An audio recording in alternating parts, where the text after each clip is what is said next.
माननीय राष्ट्रीय उपाध्यक्ष श्रीमान रघुवर दास जी मंच पर आप सबके बीच प्रेस वार्ता के लिए उपस्थित हैं। मैं उनका इस मंच पर स्वागत करता हूं। सभी मीडिया कर्मियों को अग्रिम शक्ति की अधिष्ठात्री माँ दुर्गा पूजा, नवरात्रि और विजयदशमी की अवसर पर आप सबको ढेर सारी शुभकामनाएं।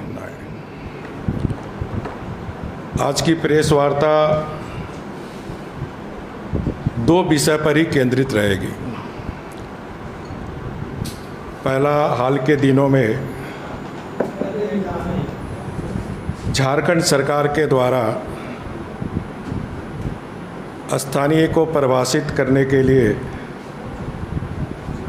जो 1932 के खतियान के संदर्भ में,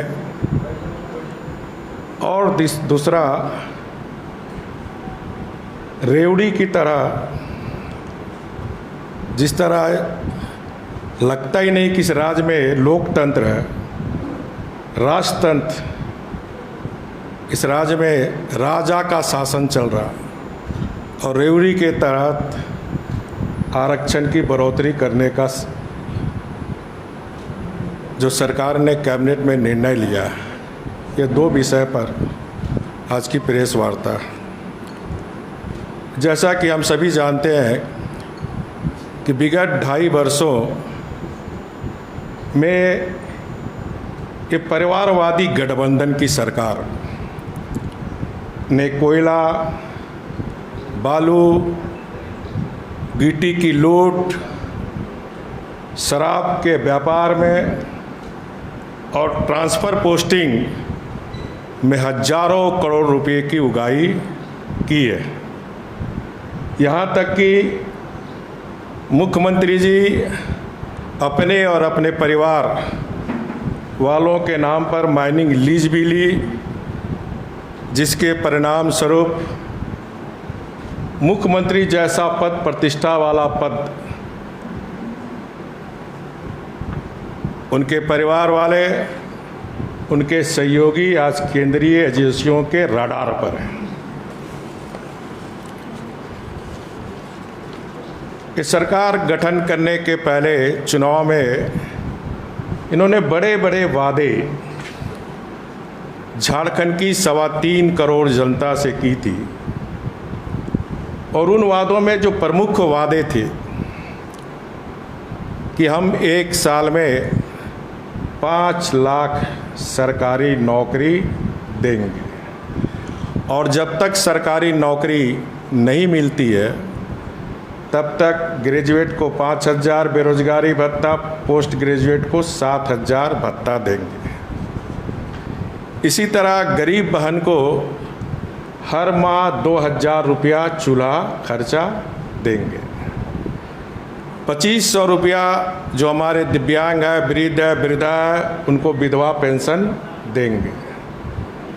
प्रधानमंत्री आवास योजना में 3 लाख रुपया देंगे, और बहुत सारी योजनाएं इन्होंने की थी, और उन योजनाओं, उन वादे को, उन नारे को आज 2.5-3 वर्ष होने जा रहे हैं। नवंबर दिसंबर में इन वादे को पूरा नहीं करने के कारण जनता में काफ़ी आक्रोश, राज्य के बेरोजगार नौजवान में काफ़ी आक्रोश है, और अपने परिवार के नाम पर जो झारखंड की जल जंगल जमीन, जो खनिज संपदा जो हमें विरासत में मिली थी, जो हमारी अमानत है, उसको किस प्रकार 2.5 वर्षों में इन्होंने लूटा है, आप लगातार समाचार पत्र और मीडिया के माध्यम से आप सब राज्य की जनता को अवगत कराते आ रहे हैं। और अभी हाल में ही 1-2 दिन पहले ही जो समाचार पत्र में छपा, जो केंद्र सरकार की एक एजेंसी ईडी ने बताया कि एक ज़िले में ही साहेबगंज में 1400 से 1500 करोड़ जो चार्जशीट पेश की गई है ईडी के द्वारा कोर्ट में, 1400-1500 करोड़ का अवैध उत्खनन की बात सामने आई। और इस अवैध उत्खनन में मुख्यमंत्री जी का प्रतिनिधि, उस ईडी के प्रेस नोट में मुख्यमंत्री का प्रतिनिधि का नाम सबसे आगे है। और इन कारनामों के कारण झारखंड की जो खनन का पैसे राज्य की जनता के खाते में आनी चाहिए, तो आदिवासी मूलवासी के विकास में जो पैसे खर्च होनी चाहिए, आज एक परिवार के खाते में वो रुपये जा रहे हैं। और मेरा सीधे सरकार पर आरोप है, जब एक जिले में 1400-1500 करोड़ का अवैध उत्खनन हो रहा, तो झारखंड में 12 जिले ऐसे हैं, चाहे वो माइंस का क्षेत्र हो, चाहे वो कोयला का क्षेत्र हो, चाहे पत्थर का छेड़ा हो, 20,000 करोड़ से खनन हो, चाहे रामगढ़ हो, हजारीबाग हो, चतरा हो, धनबाद हो, चाहे चाईबासा में माइंस का अवैध माइंस हो, पत्थर का चाहे हो साहेबगंज हो, दुमका हो, शिकारीपारा से लेकर पश्चिम बंगाल रामपुर हाट तक जो अवैध क्रैशर के कारण 20,000 करोड़ से ज़्यादा अवैध उत्खनन इन 2.5 वर्षों में हुई है। और जिसके कारण झारखंड के आदिवासी मूलवासी झारखंडवासी जो जल जंगल जमीन और खनिज संपदा को जिस प्रकार को डाइवर्ट करने के लिए माननीय मुख्यमंत्री, जो बयानवीर मुख्यमंत्री है, इनके मंत्री भी बयानवीर मंत्रीगण है, रोज नित नए नए घोषणा कर रहे हैं। उसी घोषणा में उन्होंने 1932 के खतियान, मैं थोड़ा आपको विस्तृत से बताऊं क्योंकि ये बहुत ही संवेदनशील मुद्दा है और आप अपनी फर्ज तो अदा कर रहे हैं। मीडिया की बहुत बड़ी जिम्मेदारी होती है इस राज्य को बचाने की। जिस तरह अलग राज्य के आंदोलन में आपने अपनी महती भूमिका अदा की, तो इस राज्य को लुटेरों से बचाने के लिए आपकी बहुत बड़ी भूमिका है और इस भूमिका का आप निश्चित रूप से ईमानदारी पूर्वक कर्तव्य निर्वाह कर भी रहे हैं। मैं थोड़ा जो खतियानी संबंधी उसका विस्तृत रिपोर्ट आप लोग छापते भी रहे, राज्य की जनता को ये जो स्थानीय नीति बनाकर 3.25 करोड़ जनता के साथ फ्रॉड कर रहा है, राज्य की जनता को धोखा दे रहा, क्योंकि आप सभी जानते हैं 15/11/2000 में झारखंड राज्य का गठन हुआ। राज्य गठन के बाद उस समय सरकार ने अधिसूचना संख्या 3389 दिनांक 29/9/2001 द्वारा एकीकृत बिहार के परिपत्र संख्या 806 दिनांक 3/3/1982 को अंगीकृत किया गया, जिसमें जिला के आधार पर स्थानीय व्यक्ति की पहचान उनके नाम, जमीन, वास्कित और रिकॉर्ड ऑफ राइट्स के आधार पर की गई थी। इसी संदर्भ में माननीय उच्च न्यायालय ने दो वाद यथा WPPIL 4050/2002 एवं वाद संख्या WPPIL 2019/2 के मामले में 27/11/2002 को पारित अपने विस्तृत आदेश में माननीय उच्च न्यायालय के खंडपीठ के जरिए स्थानीयतों को परिभाषित किए जाने संबंधी संकल्प को गलत बताया था और स्थानीय को परिभाषित करने के लिए महत्वपूर्ण माननीय उच्च न्यायालय के द्वारा सुझाव भी दिए गए थे। उक्त आदेश के आलोक में अनेक सरकार उसके बाद बनी, कमेटियां भी बनाई गई, लेकिन स्थानीय व्यक्ति को परिभाषित नहीं की गई और मामला विचाराधीन था। जब हमारी सरकार भारतीय जनता पार्टी की सरकार आई, तब हमने दिनांक 7/4/2015 को विभिन्न राजनीतिक दलों के साथ सर्वदलीय बैठक आहूत की, सामाजिक संगठनों से परामर्श लिया, झारखंड के बुद्धिजीवियों के साथ विचार विमर्श किया, माननीय उच्च न्यायालय के द्वारा दिए गए सुझाव को ध्यान में रखते हुए 7/4/2016 को स्थानीय को परिभाषित करते हुए उस नीति को नियोजन नीति से जोड़कर भारी संख्या में झारखंड के बच्चे बच्चियों को नियुक्ति दी गई।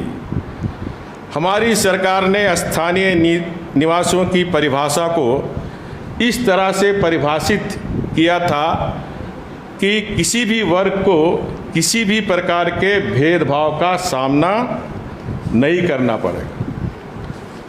लेकिन वर्तमान सरकार ने 1932 के खतियान के आधार पर स्थानीयता की जो परिभाषित करने संबंधी निर्णय लिया है और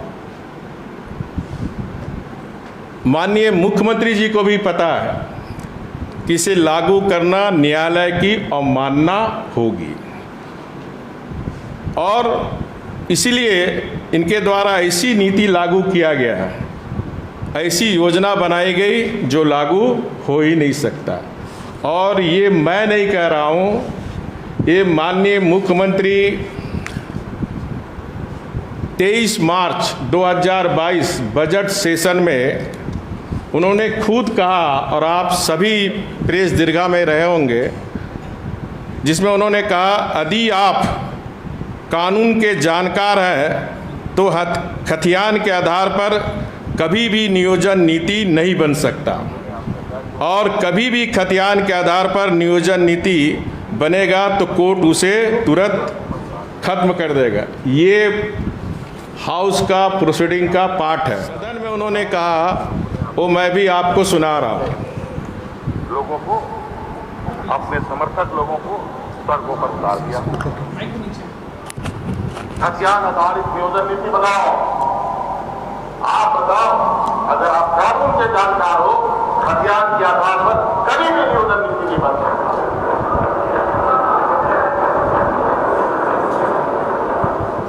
और कभी भी खतियान के आधार पर नियोजन नीति बनेगा, अध्यक्ष महोदय वो तुरंत उसको खत्म कर देगा। ये मैं नहीं बोल रहा हूँ, आप सबने सुना अभी मुख्यमंत्री जी का बयान इस राज्य की 3.25 करोड़ जनता की सबसे बड़ी पंचायत विधानसभा में की थी।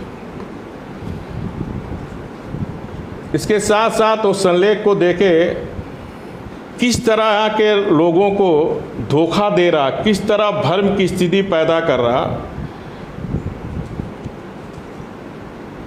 कि 1932 की स्थानीय नीति तभी लागू होगा जब संविधान की 9वीं सूची में सम्मिलित होगा। यानी जब तक संविधान की 9वीं अनुसूची में सम्मिलित नहीं होगा ये लागू नहीं होगा और 9वीं अनुसूची में कभी भी लागू होने का संभव नहीं है, क्योंकि ये विधि सम्मत नहीं है और ये बात अच्छी तरह मुख्यमंत्री जी जानते हैं। मैं आपको एक बात और बताना चाहता हूँ, ये 9वीं अनुसूची के संदर्भ में ही स्थानीयता का मामला हो या आरक्षण का मामला या राज्य के अधिकार क्षेत्र का मामला है। जब मैं भी स्थानीय नीति 2016 में बनाया था तो हमने 30 वर्ष से जो झारखंड में रह रहे हैं, जो 85 कट डेट और उसमें और शर्त थे, जो झारखंड में जन्म लिए हैं, जिसके पास खतियान है, वो कॉपी आपको हम लोग दे देंगे। और नियोजन नीति से हमने जोड़ा और 4 वर्ष आपने देखा हमारी 85 की जो कट ऑफ डेट पर कोई विवाद नहीं हुआ, कोई मामला कोर्ट कचहरी नहीं गया, क्योंकि हमारी सरकार का मान्यता था और भारतीय जनता पार्टी के घोषणा पत्र में था हमारी सरकार बनेगी तो झारखंड में रहने वाले यहाँ के बच्चे बच्चियों को 3rd ग्रेड 4th ग्रेड की नौकरी में प्राथमिकता मिलनी चाहिए, और हमने उसे लागू किया था। और शेड्यूल एरिया में आपको पता होगा कि 10 वर्ष के लिए 3rd ग्रेड 4th ग्रेड के उस ज़िले के निवासियों को प्राथमिकता मिलेगा। और आपको ये भी पता होगा, पलामू के एक सोनी कुमार लड़की ने केस की थी, और वहाँ कोर्ट में ये जो वर्तमान सरकार है, जहाँ स्थानीय के बच्चे बच्चियों को 3rd ग्रेड 4th ग्रेड में नौकरी मिल रही थी, उसको उन्होंने कहा कि बीजेपी सरकार ने गलत बनाया, और हाई कोर्ट ने फिर रद्द किया। तो हाई कोर्ट का निर्णय में ये झारखंड सरकार के कारण ही जो नियोजन नीति में 3rd ग्रेड 4th ग्रेड में बीजेपी जो यहाँ के निवासियों का हक बनता है वो बीजेपी ने दिलाया था, उसको रद्द कराने का काम हेमंत सोरेन सरकार ने की है। और मैं मानता हूँ कि डेली ये लोग बयानवीर मंत्री मुख्यमंत्री डेली पेपर में इतना 1000 नियुक्ति होगी, इतना 1000 नियुक्ति होगी, इतना 1000 नियुक्ति होगी, और नियुक्ति नहीं होने जा रही। सिर्फ लोगों को झांसा देने का काम ये सरकार कर रही है, और सारे मामले को ये सरकार स्थानीय नीति के मामले में इसको उलझाना, लटकाना और भटकाने के नियत से ही ये स्थानीय नीति बनाने का काम ये सरकार ने की है।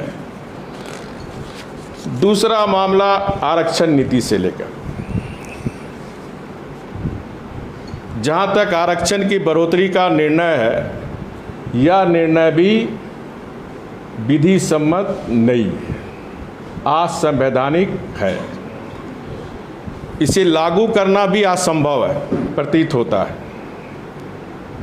इस तरह यहाँ के आदिवासी, मूलवासी और पिछड़ों की भावनाओं के साथ ये सरकार खिलवाड़ कर रही है, उन्हें धोखा दिया जा रहा है।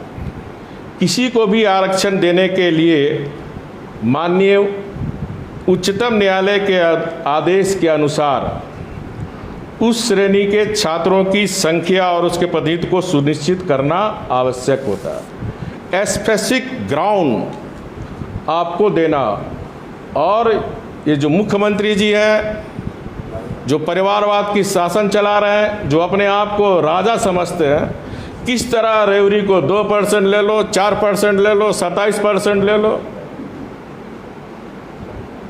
तो मुख्यमंत्री जी, ये लोकतंत्र है, यहाँ राजतंत्र नहीं है।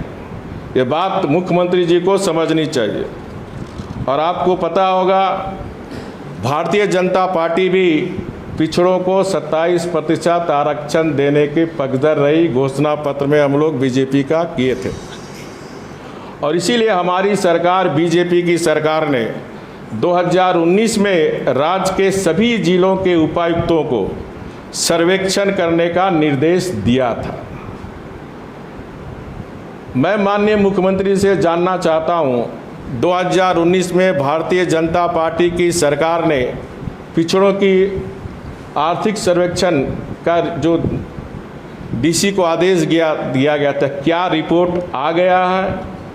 अगर रिपोर्ट आ गया तो उसे सार्वजनिक करना चाहिए, और अभी तक कोई सार्वजनिक नहीं हुआ। इससे लगता है कि वो रिपोर्ट अभी तैयार नहीं हुई है। अगर सरकार ने रिपोर्ट तैयार ही नहीं की है तो आरक्षण का प्रतिशत बढ़ाने में कौन कौन से कारक को ध्यान में रखा गया है, यह भी सरकार को सार्वजनिक करना चाहिए, लेकिन ये सरकार ऐसी नहीं की। सरकार द्वारा किसी सर्वेक्षण की रिपोर्ट को ध्यान नहीं रखा गया, और ना ही आरक्षण को सही तरीके से देने के लिए जिस प्रक्रिया की आवश्यकता होती है उसका पालन किया गया।